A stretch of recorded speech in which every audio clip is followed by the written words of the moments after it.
un jour un verset. هل أتاك حديث موسى إذ ناداه ربه بالواد المقدس طوى اذهب إلى فرعون إنه طغى فقل هل لك إلى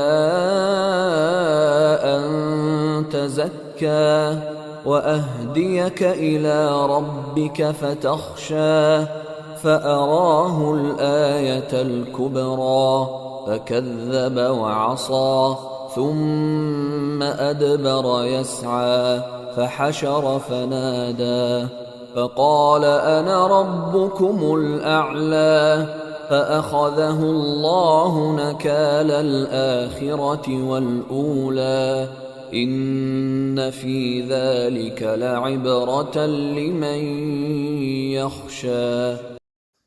Épisode 25. Histoire de Moussa et Pharaon.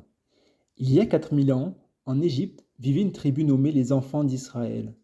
Ils étaient gouvernés par un roi très cruel qui s'appelait Pharaon, Pharaon. Il les traitait comme des esclaves. Un jour, un devin rattaché à la cour prédit à Pharaon que pendant l'année, un garçon allait naître au sein de la tribu des enfants d'Israël, et qui le détruirait ainsi que son royaume. Furieux, Pharaon ordonna à ses ministres: tuez tous les nouveau-nés mâles des enfants d'Israël. Les soldats de Pharaon firent éruption dans les maisons des enfants d'Israël. Ils tuèrent tous les nouveau-nés mâles qu'ils y trouvèrent. Et il y avait une petite maison dans la cité. Dans cette maison vivait une femme pieuse avec son mari et sa fille Myriam. Un petit garçon venait tout juste de naître dans cette famille. Ils l'appelèrent Moussa, Moïse. Ils étaient effrayés à l'idée que les soldats viennent chez eux et le trouvent. Ne sachant quoi faire, la mère de Moussa pria Allah afin qu'il lui vienne en aide. Allah lui inspira donc de prendre un panier, de mettre son enfant à l'intérieur et de le déposer sur le bord du fleuve, le Nil. Les vagues l'emporteront pour le mettre à l'abri du danger. C'est ce que fit la mère de Moussa très inquiète. Elle demanda à Myriam de longer le fleuve afin de voir ce qu'il allait advenir du bébé. Très vite, les vagues emportèrent le panier renfermant l'enfant vers un beau jardin. C'était le jardin de la reine Assia. La reine était l'épouse du cruel pharaon, mais elle n'était pas du tout comme son époux. Elle était bienveillante, aimante et avait bon cœur. Quand elle découvrit un beau nourrisson endormi au fond du panier, elle dit: « Je vais le conduire au palais et je prendrai soin de lui. » Puis elle ajouta à l'intention des domestiques: « Trouvez-lui une nourrice. » Myriam avait tout vu. Elle s'approcha de la reine et lui dit: « Je connais une femme bonne, elle habite non loin d'ici. Elle sera une excellente nourrice pour le bébé. » Ainsi, elle amena sa mère afin qu'elle devienne la nourrice de Moussa à l'intérieur même du palais. Allah avait rendu Moussa à sa mère. Moussa avait donc grandi dans la maison de Pharaon, élevé par la reine comme son propre enfant. Mais il aimait Allah et le priait. Il avait également appris que sa vraie famille appartenait à la tribu des enfants d'Israël. Un jour, alors qu'il se promenait dans le marché, il aperçut deux hommes qui se battaient. L'un d'eux était égyptien, l'autre appartenait à la tribu des enfants d'Israël. Soudain, il entendit l'homme qui appartenait à sa propre tribu appeler à l'aide. Moussa accourut à son secours, il frappa l'Égyptien et le tua. Moussa était très contrarié, il avait tué un homme. Il pria Allah: « Allah, pardonne-moi, j'ai tué un homme, c'est une chose terrible. » Allah lui accorda son pardon, il est plein de grâce et de miséricorde. Le jour suivant, Moussa se rendit de nouveau sur le marché. Il aperçut une fois encore deux hommes qui se battaient. L'un d'eux était celui-là même qu'il avait défendu la veille. L'homme appela encore Moussa à l'aide.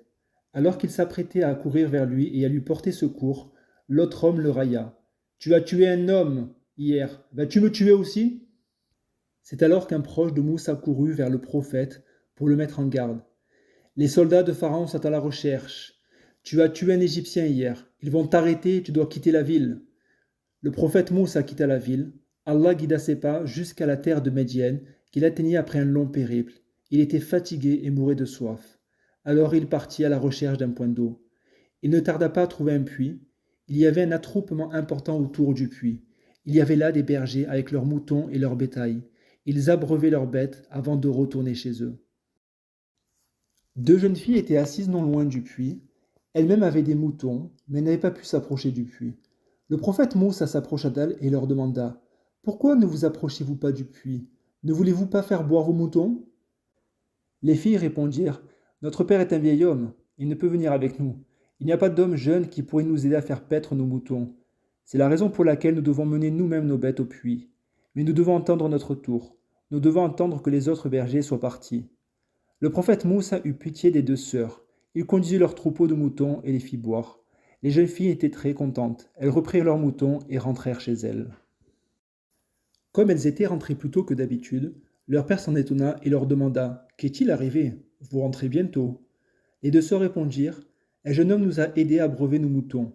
Nous n'étions pas obligés d'attendre que les autres bergers s'en aillent. » Le père dit « Retournez-y et faites venir ce jeune homme.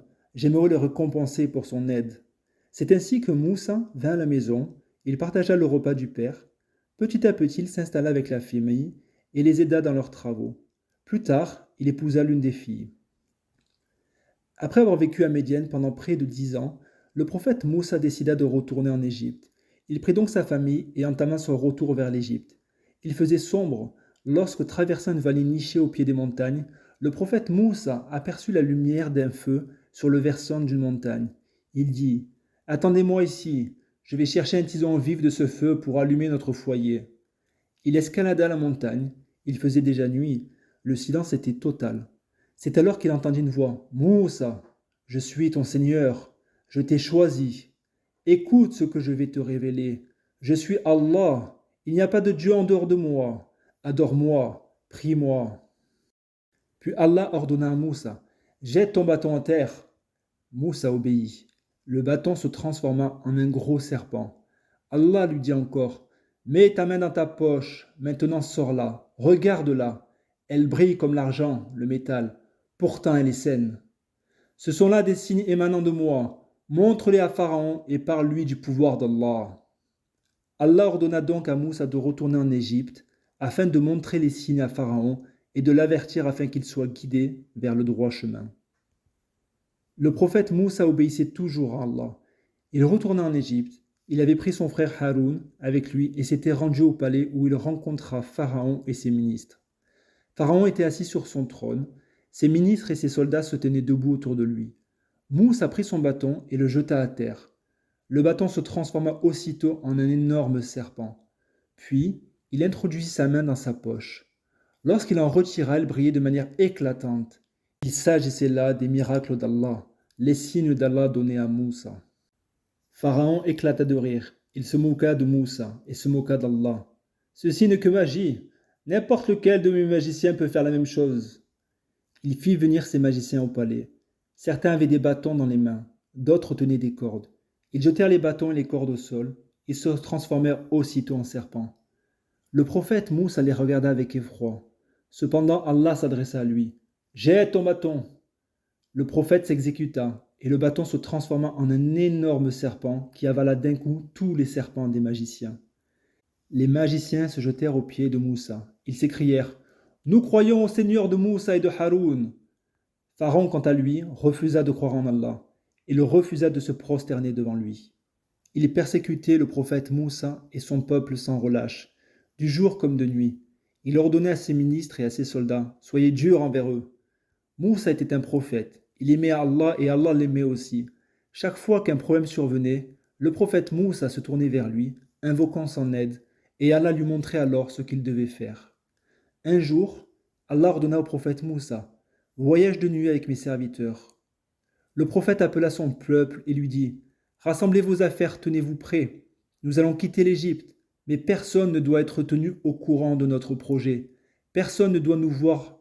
Nous partirons à la nuit tombée. » Ils partirent donc de nuit. Ils étaient nombreux. Parmi eux se trouvaient de nombreuses femmes et de nombreux enfants. Ils marchaient lentement et se fatiguaient très vite. C'est pour cela que la caravane avançait lentement. Au matin, ils atteignirent un rivage. C'est alors qu'ils remarquèrent que des gens les suivaient. Ils avançaient très rapidement. Il s'agissait de Pharaon et de ses soldats. Ils étaient à dos de chameaux ou à cheval et auraient vite fait de les rattraper. Allah leur vint en aide. Il ordonna à Moussa « Frappe la mer de ton bâton !» À peine le bâton avait-il touché les vagues qu'un miracle se produisit. Les eaux se séparèrent. Les vagues se dressèrent et restèrent suspendues en l'air de chaque côté. On pouvait voir le sable des fonds marins. Allah leur avait ouvert une voie dans la mer. Moussa et son peuple se dépêchèrent d'avancer entre les murs d'eau. Pharaon et ses soldats étaient tout près, à peine derrière eux. Mais dès que Moussa et son peuple eurent atteint l'autre rive, les flots se refermèrent. Ils retombèrent sur Pharaon et ses soldats qui furent engloutis par les eaux. Aucun ne survécut. Allah est tout-puissant et omnipotent. Il aide ceux qui l'aiment et le prient. Il protège ceux qui croient en lui.